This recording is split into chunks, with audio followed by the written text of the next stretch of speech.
Good afternoon, I'm Raymond. Here I show you the ICP. To start with, I would like to introduce you some purpose of ICP. As we all know that high work performance is widely expected in every organization, including ours. In order to increase our competency, thus to increase our marketing sharing and profit, we want to adapt the ICP because it will increase a better environment for our workers.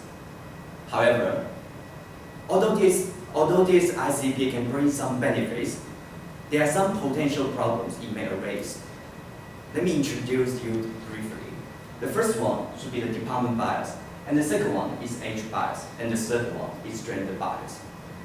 I would like to tell you about the department bias first. In this chart, you can see Department B got an extremely high rating, and Department C got an extremely low rating. And Department D and F actually got a very similar rating. That is the same case to the Department A and G. Then we need to ask ourselves, why? What would this why happen?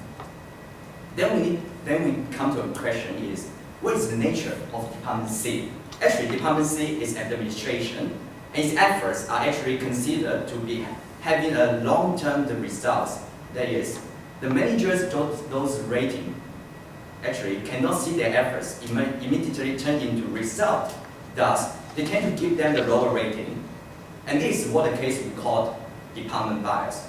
Actually, each department exerts their best efforts to our company in order to increase our competencies. And second, I would like to tell you the age bias. In this chart, you can see it. Those people below the 39 tend to get a lower mark than those people older than the 39. What is happening here? The core question is here is the traditional Chinese culture. As we know, we had a factory in China. And the traditional Chinese culture is respecting the senior. And those workers who are older than 39 tend to get closer relationship with those managers who give the rating. That, as Confucius said, that is differential love. So they give them a higher rating. That is a bias too. However, bias is not as serious as a problem.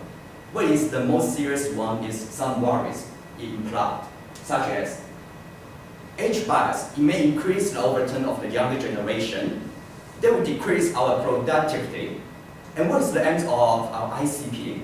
We aim to increase our competency. That is run on the opposite side of the ICP. And also, it will exaggerate the aging problem in our factory. Aging problem is unacceptable in any organization because, as we all know, younger workers actually are the major force of our company because it will increase our competency in the share market. And the last one, we can see it may lead to some age bias among workers. It will divide the workers into two groups, senior one and the younger one. They may have some conflict. It will decrease the harmony in our factory. This is not a good thing here. In order to solve this problem, we need to recommend something, such as what? Well, from my point of view, I would recommend that setting up a more objective assessment scheme. How can we do it? By inviting a third-party involvement. That is inviting some companies go to assess our workers instead of having our managers to assess. As we can see in the past experience of the other companies, if the workers are going to be assessed by our own managers, they will have bias. So that is the root of the problem. And secondly, we need to have the same proportion of award given to our workers in every department, each department, okay. This can eliminate the so-called department bias. Last but not the least, we need to have more resources putting on these workers, younger workers, in order to satisfy their needs and to decrease their overturn rate. To conclude, ICP actually is very good to adapt in our company.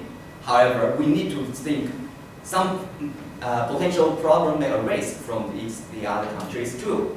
So there is gender bias, department bias, and age bias. Thank you.